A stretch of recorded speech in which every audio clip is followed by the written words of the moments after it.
Ada satu orang ahli ibadah dengan cinta yang begitu besar kepada Rasulullah sallallahu alaihi wasallam. Setiap hari dia salawat. Tatkala beliau sedang ziarah ke makam Nabi, beliau sedang membaca maulid. Ada salah satu orang di belakangnya mendengar, begitu selesai diajak makan di rumahnya.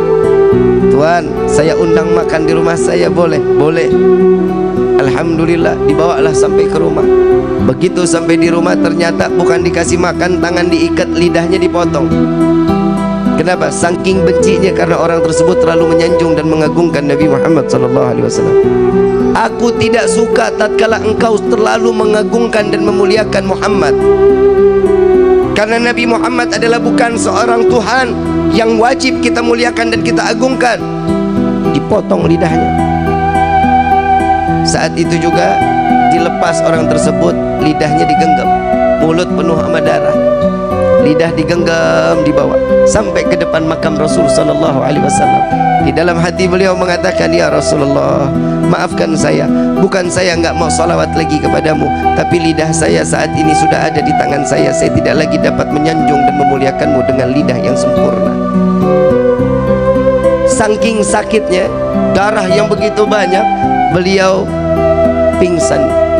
Di dalam pingsannya, beliau didatangi sesosok manusia yang tatkala beliau mengatakan, wahai hamba Allah, wahai hamba Allah, ketahuilah aku Muhammad yang saat ini datang menjengukmu. Biarkan lidah itu terputus sekalipun, jika engkau tetap mencintaiku, maka Allah akan berdekatan, Allah akan mengizinkan aku dekat denganmu, kata Nabi SAW. Namun si hamba Allah ini mengatakan, ya Rasulullah, tapi aku ingin bersalawat dengan fasihnya, dengan kegembiraan, dengan lisan yang penuh dengan kesempurnaan. Maka lidah tersebut diambil oleh Rasul SAW, dimasukkan ke dalam mulut. Di dalam mimpinya, tatkala terbangun dari tidurnya, lidahnya udah nyambung lagi. Di dalam mimpi Nabi memberikan manfaat kepada orang, para pecinta Rasul SAW, sehingga seterusnya beliau terus dapat bersalawat kepada Nabi Muhammad SAW.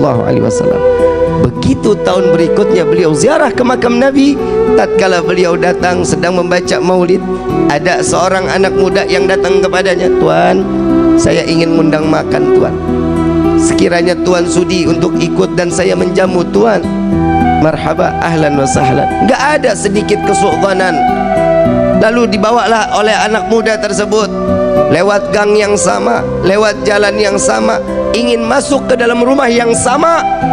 Lalu beliau mengatakan, wahai Tuan, saya pernah masuk ke dalam ini. Dahulu lidah saya dipotong oleh pemilik rumah ini. Apakah engkau juga ingin memotong lidahku, kata orang tersebut. Tidak, wahai hamba Allah, aku mengajakmu untuk mencicipi dari rezeki yang apa ada di saat ini. Beliau masuk ke dalam rumah. Tatkala makanan sudah disediakan, makannya sudah selesai, dikeluarkan kandang yang begitu besar, hadirin. Kandang begitu besar, begitu dilihat di dalam ada monyet yang gedenya luar biasa. Lalu ditanya, ini apa ini? Tuan, ingat dahulu engkau bilang engkau pernah dipotong lisanmu, engkau pernah dipotong lidahmu oleh ayahku.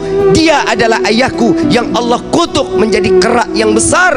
Maka wahai Tuan, maafkan ayahku, biarkan dia kembali dalam keadaan wujud yang sempurna. Maka hamba Allah ini mengangkat kedua belah tangan, ya Allah, aku maafkan orang tersebut yang telah membenciku dan membenci Nabi Muhammad SAW. Maka Allah rubah beliau dalam keadaan sempurna manusia tersebut, maka mati dalam keadaan membenci Rasulullah SAW. Na'udzubillahi min